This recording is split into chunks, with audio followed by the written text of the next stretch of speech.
Oh, well, hello. How are you guys doing? What I'm doing. Okay, now, sorry, I just wanted to change up the music a little bit. Now, what I have in front of me and what we're going to do is we're going to do the assembly of a Colt Trooper Mark III. We already disassembled it. We already showed you that the old trigger is fucked up. I have the new trigger in front of me. So, let's get right down to it. What do you think? As always, the official sponsor of my channel is Nas. If they don't pay me to drink this shit, I drink it because it tastes good. Besides, it's the official drink of Gunners. Mm. That was definitely a good day. Well,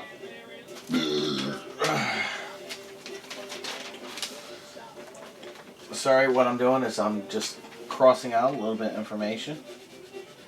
I don't care if y'all see what city I live in or something like that.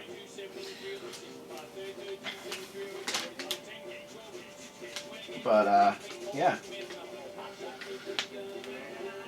Okay. When I was searching around for a replacement trigger, the only reason why I knew that the old trigger was actually fucked up was just simply because of the fact I took it apart and noticed it. So, I called everywhere and their brother to try to find a trigger. And where do I find one that had the cheapest price? Actually, believe it or not, in Pennsylvania. Mm-hmm. I called a guy out in Oregon. He wanted like $80 for the trigger. I called one out in North Dakota or something like that. They wanted like $100 for a trigger, and it was brand new and blah blah. Yeah. I called this company, Poppert's Gunsmithing, out in Glenside, Pennsylvania, otherwise known as Poppert's Gun Parts.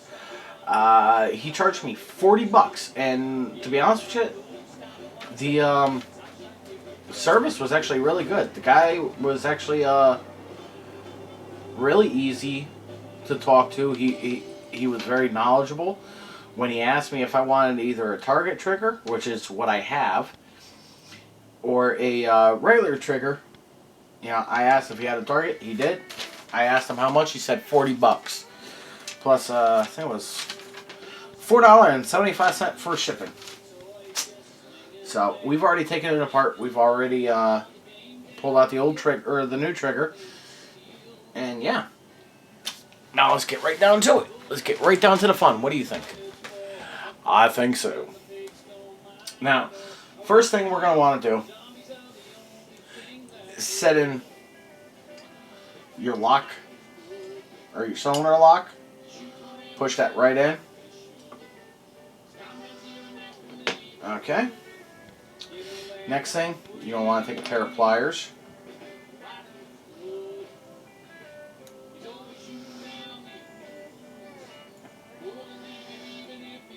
Needle nose or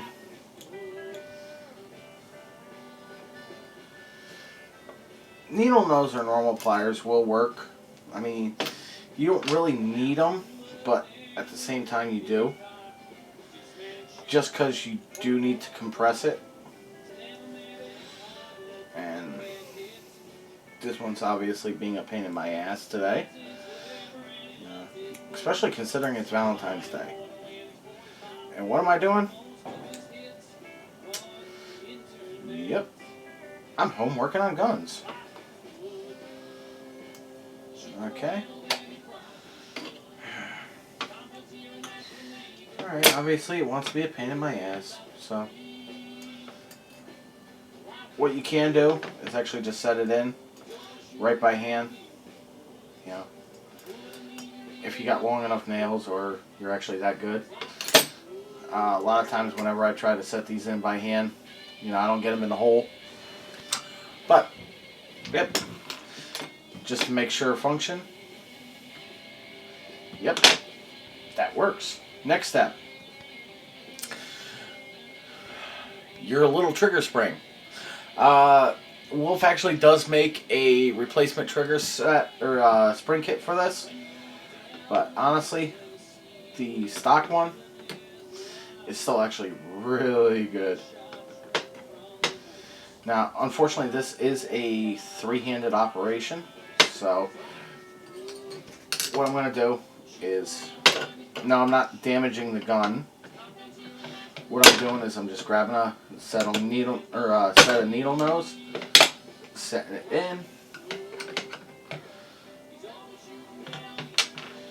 grabbing my needle nose again. Yeah, I'm sure Colt has a special tool or something like that for this.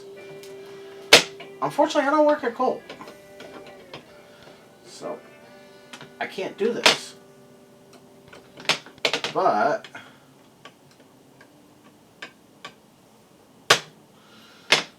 now it's set in.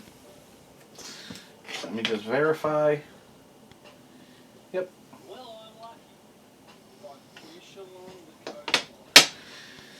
Next step, gonna have to put that trigger in.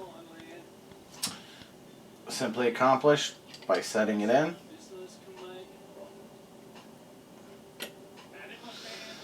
Now it's set in, right?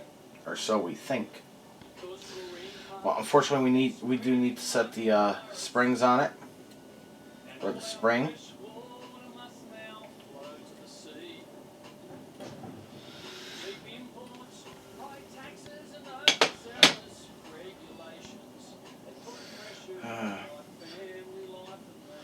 Set it in. Now your first pin is always going to be the easiest, but what you're going to have to do is actually pull the trigger, set your second pin. Congratulations. Your trigger is now in place and it's set. Well, almost set. You can play with the Allen key in it. On the bottom of the trigger, you got your little Allen key. You know, honestly, you don't really need it. At least in my standpoint.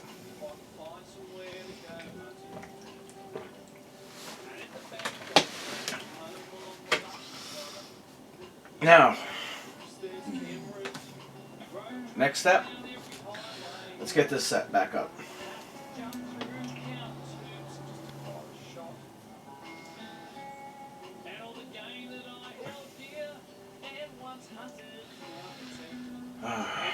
Like I said, I mean, these are a little bit easier versus the Smiths.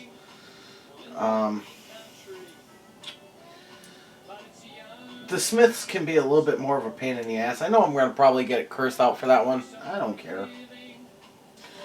Well, Smiths, you can blah, blah, blah, blah, blah. Big deal. Pull the trigger a little bit. Set your hammer in place. Just to make sure it's going to lock up. Yep.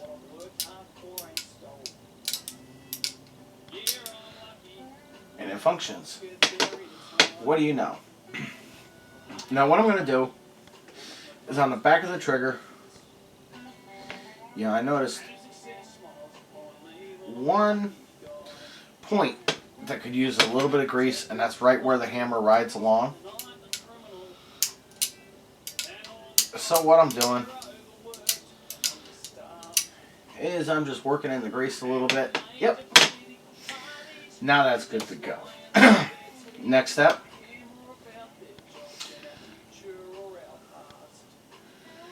You're going to want to set your main spring.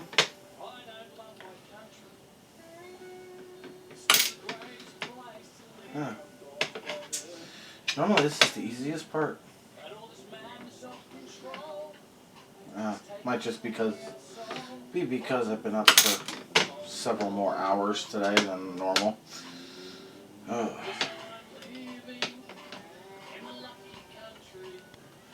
I mean, I received this before I went down. I received the trigger before I went down to Virginia. But you know what? I had so much other shit I had to get done. I didn't feel like playing with it. I had crawfish to demolish. And yeah. Okay. Now that your main spring is set back in, let's concentrate on this piece. Your cylinder selector goes on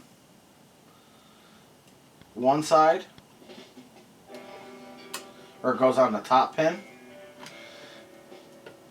and this black bar goes on the other side. Now what you can do actually right now is just check for function.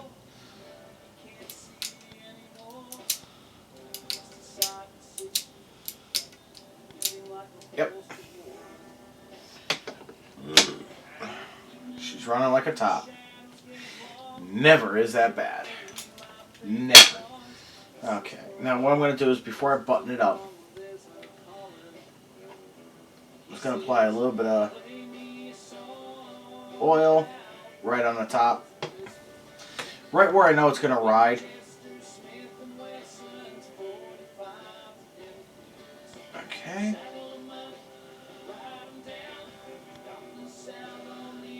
Yep. And a little bit right on the ball.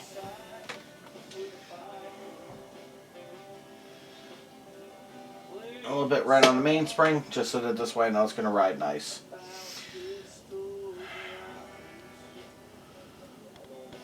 Okay.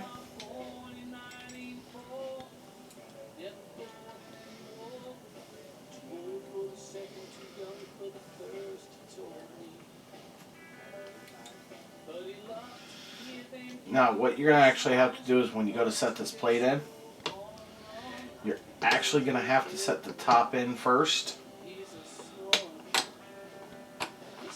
Okay.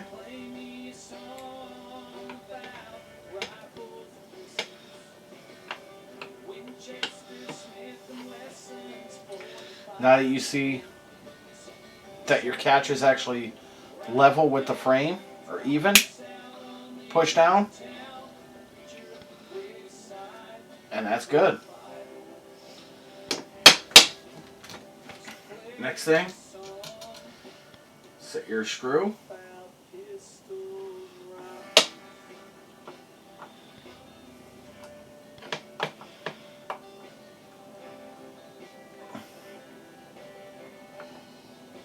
Okay. Now that that's set, yep. Now you can start working on your cylinder.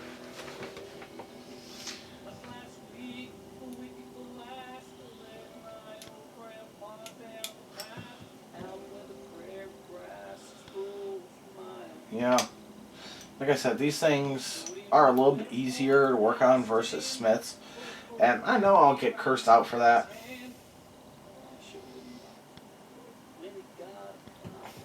Well, you could do this with a Smith. You could do blah, blah, blah.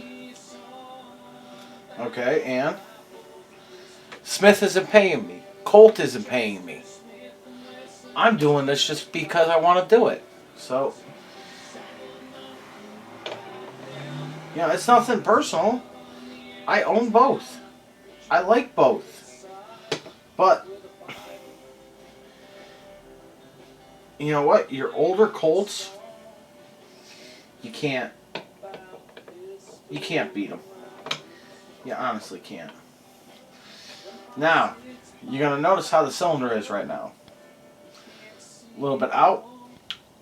You're going to press in on the crane. Lock it in place. Take your one screw.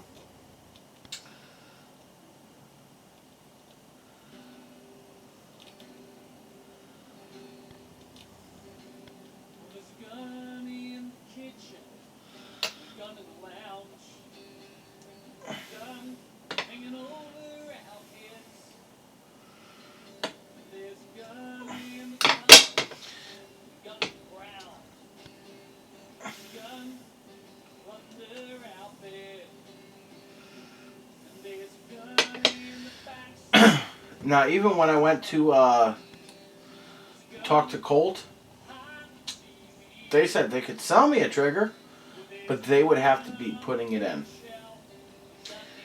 And they didn't even have a trigger for it. So, I mean, I even told the guy point blank, look, if you guys had one, I'd go right up to the manufacturer's front door. Well, do you know where we are? Yep.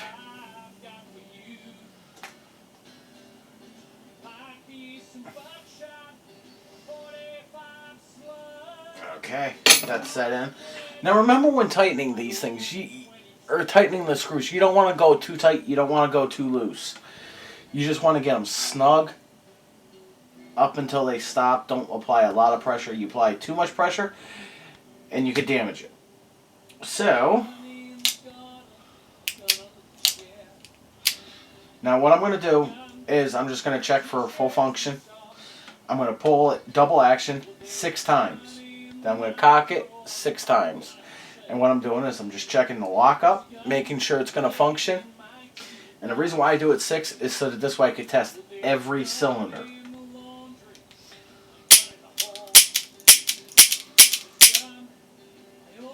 It all worked. Just check single action. Now, as well as with single action, what I'm going to do is I'm also going to check for hammer push off. Put it into single action. Hammer ain't budging.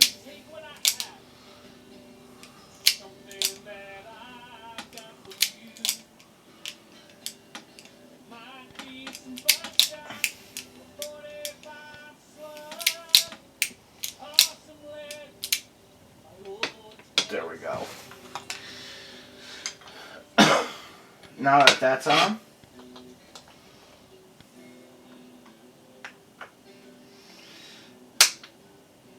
you know, if the guys at Colt are watching this, by all means, if you guys are hiring as a gunsmith, send me a message. I'll provide you with my phone number, or at least provide me with the information on how I could send out my resume. Trust me, I wouldn't mind working on guns all day. I really weren't.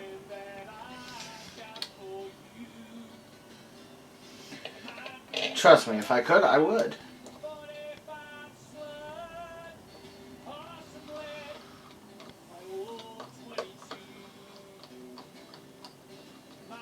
Now what I'm doing is I'm just screwing in the grip.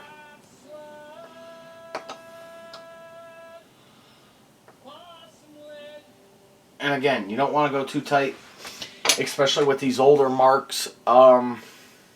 If it does have wooden grips, such as this, you don't want to go too tight because then you can actually crack them and damage them, drop the value, you know, what have you. Yeah.